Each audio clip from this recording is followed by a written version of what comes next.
This week on TGC News, guns in school, screwdriver bullets, and a magnetic chronograph.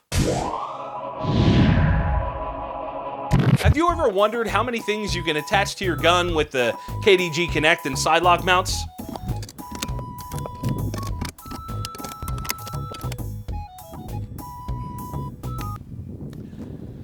It's a lot. But just because you can, doesn't mean you should. Kinetic Development Group. Keep it simple, stupid. To get 10% off your entire order, use the code TGC10 at kineticdg.com.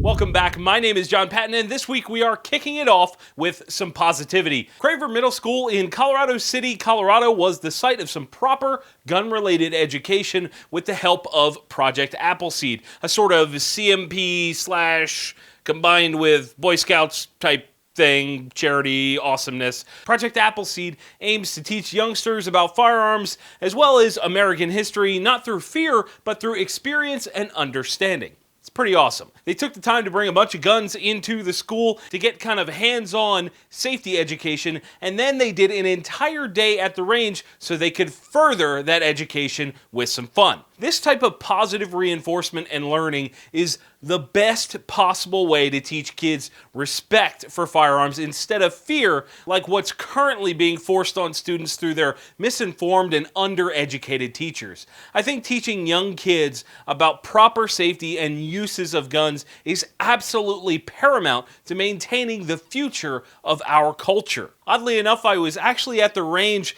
this week filming a Not a Review segment that you'll see in a couple minutes, and there was a young man named Ben at the range with his father.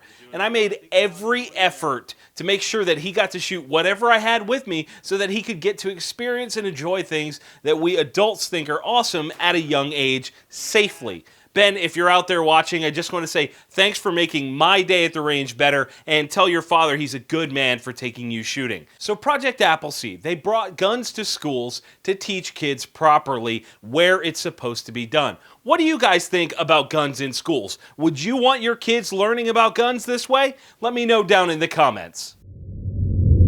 And in Someone Will Say This Looks Like a Screwdriver news, together with Underwood Ammo, Lehigh Defense has released a new 45 ACP version of their Extreme Defender line of bullets and ammunition. Essentially, they took their all-copper CNC machined Extreme Penetrators, which garnered a reputation for doing exactly what the name says, and they opened up the flutes on the nose of the bullet to use more hydraulic pressure to slow down the bullet, thus reducing penetration while maintaining solid wounding. Pretty cool. I'm not going to delve into the specifics of ammo testing, but what I will say is that I was on hand filming slow motion for an upcoming YouTube video featuring these rounds, and the results were freaking impressive. FBI protocol dictates that between 12 and 18 inches of penetration is a key factor in deciding on whether a round is good or not, and these hit the deeper side of that no matter what you shot them through. That's freaking cool. So why does this matter? Well, I think it's important to look at new designs when it comes to bullets. I've talked about crazy ammo on the show before, and I think Lehigh is kind of leading the charge with these designs. They've taken calibers that were previously considered weak and underpenetrating relevant again with good old-fashioned American ingenuity and really, really expensive CNC machines and years of schooling and education. Something else that's interesting is seeing other companies trying to get in on this machined bullet market like G2 Research, Maker, Cutting Edge, Oath Ammo, all offering very similar designs to what Lehigh has been putting out for the past few years. I think competition like this breeds innovation, and I absolutely love watching that market grow, that specific machined bullet market grow, because we're seeing things now that we never thought were possible.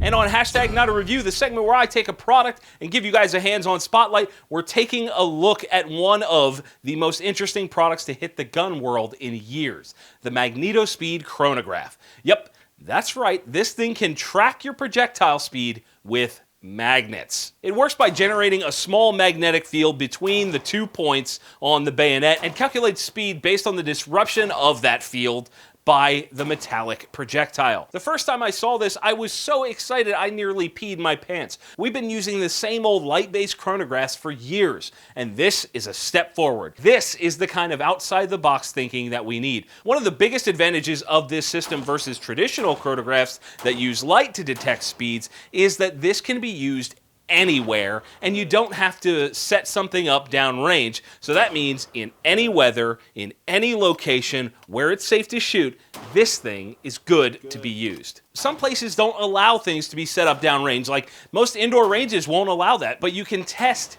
your hand loads inside now. Another thing that makes this thing cool is that it can actually detect shots when you're rapid firing. Some traditional chronographs struggle with this. They kind of miss shots and get things wrong, and with this, it does a great job tracking those rapid fire shots. Now, it's not without its challenges. It does require adjusting from gun to gun because you do have to actually mount it near the muzzle and get it spaced properly. But once you get it set up, this thing just rocks. I really enjoy using it. They even have a pistol adapter now so that you can check your hand loads with any semi-auto that has a rail on it. Pretty cool. That was one of the original big hurdles when this thing first came out, and they've since solved that with this adapter that they now offer, which I think is awesome, because essentially now there's nothing you can't put it on. If you guys want to learn more about how you can use this thing to gather and confirm load data, you can click the link in the description to head over to Magnetospeed.com.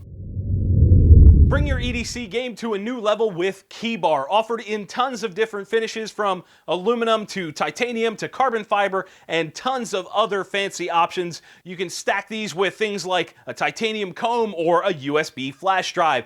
The only limitation is your mind. Use the code TGC10 to get 10% off your entire order at keybar.us.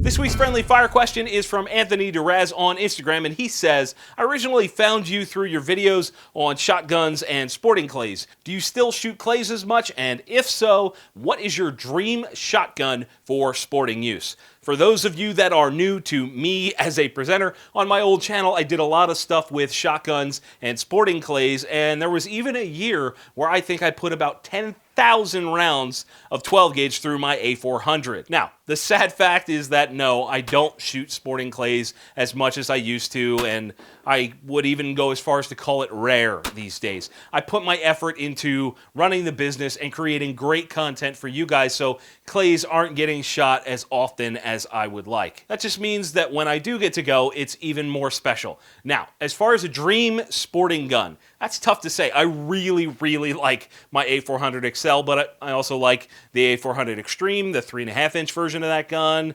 But if we're talking about when money is no issue, I really want to take a look at the new F16 from Blaser, or maybe even something like a EELL DT11 from Beretta. That is tippy top of the line as far as sporting guns goes. My friendly fire question to you guys this week: how many of you are going to the NRA annual meeting in Louisville this year? If you are, I want to meet you, so let me know down in the comments so we can link up. If you want your question answered right here on the show, you can post that on facebook.com/theguncollective. You can send it to me on Snapchat, or you can post it on Instagram, and be sure to tag me, The Gun Collective.